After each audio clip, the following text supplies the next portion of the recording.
میرے آقا نے کیا بات فرمائی؟ آج لوگ جاہلیت کی باتیں، کیوں جی خاص کر کے شادیاں ہوتے جاہلیت دیاں گلاں، چاہے وہ دیندار ہون چاہے وہ دنیا دار ہون، نکاح تھے ساڑھے کو پڑھوان گے مسیتی، پھر سارے کام جا کے کرن گے، ہاں جی، پھر کڑیاں بھی نچن گیاں، پھر منڈے بھی نچن گے، پھر ماں باپ کہن گے اے میری دھی نچ رہی، شرم نہیں آتی تمہیں؟ ڈوب مرو گٹر میں منہ ڈالو، کلمہ حضور کا پڑھ کے اپنی بیٹیوں کو ناچتا ہوا دیکھتے ہو،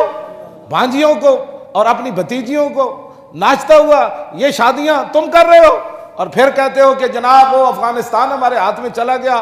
وہ گنجے ہمارے اوپر مسلط ہیں، تو تمہارے اوپر اور کون عمر بن عبدالعزیز آئے گا؟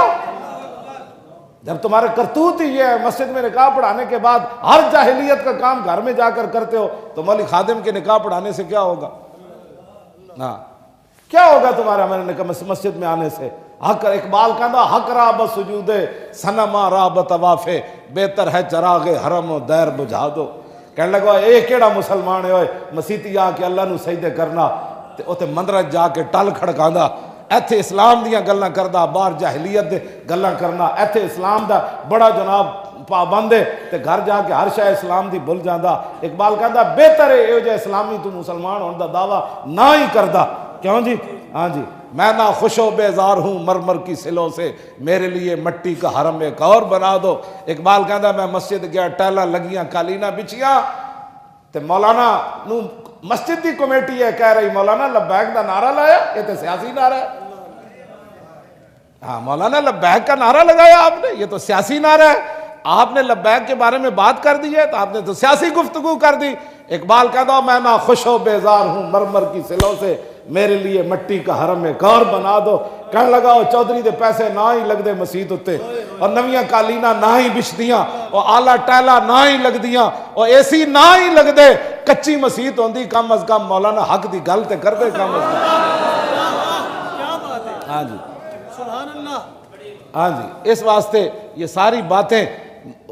تباہی اور بربادی پھیر کے تو بچیوں کے بارے میں تم اتنے بڑے ظلم ہو جائیں تو پھر وہ وزیر جو ہے وہ ماننے کے لیے تیار نہ ہو۔ ہاں جی، حضرت عمر نے ہی فرمایا نا کہ مجھ سے پوچھا جائے گا بکری کا بچہ پیاسا مرے گا، تو ظاہر بات ہے اس علاقے کا گورنر بھی ہوگا، اس علاقے کے اور بھی ذمہ دار ہوں گے، بڑے بڑے عہدیدار ہوں گے، لیکن حضرت عمر یہ نہیں فرمایا کہ عمر اتنے بیٹھا ہوئے تو گورنر کو پوچھا جائے گا، فرمایا وہ گورنر نو پوچھنا بھی تو عمر دا کام سی نا، اور پولیس والے نو پوچھنا بھی تو عمر دا کام سی، کیوں جی؟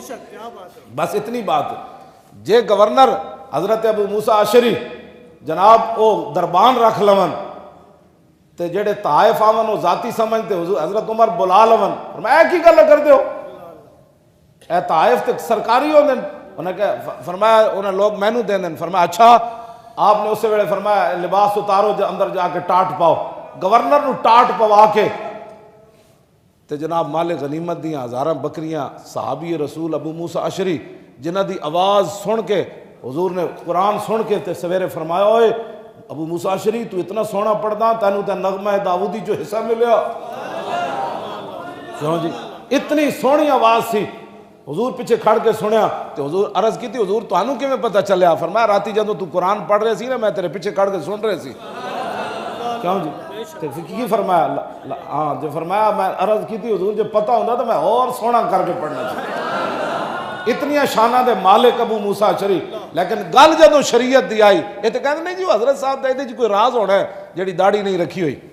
ہاں وہ حضرت صاحب دے صاحبزادے نے جیڑی داڑھی منائی ہے نا یہ جی کوئی راز ہونا ہے،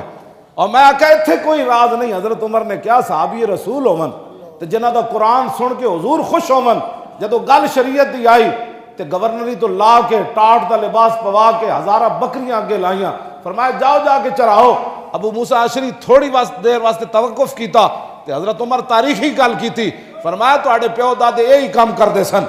ہاں یہ تے حضور دی وجہ تو سارا کچھ ملیا۔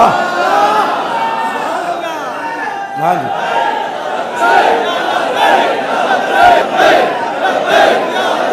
توجہ توجہ توجہ، یہ ہر بندے دا جناب ایک اپنا دین بنایا ہے انہوں نے، اپنا دین اپنا فکس کیتے ہویا کہ جناب میرے خلاف بات ہوگی میں ہو گیا جناب انج ہو گیا جناب تسی میں نے ڈانٹ دیتا ہے، اسلام میں تو اتنی سختی نہیں ہے۔ حضرت عمر دسو ایک گورنر نو معزول کر کے بکریاں پیچھے لا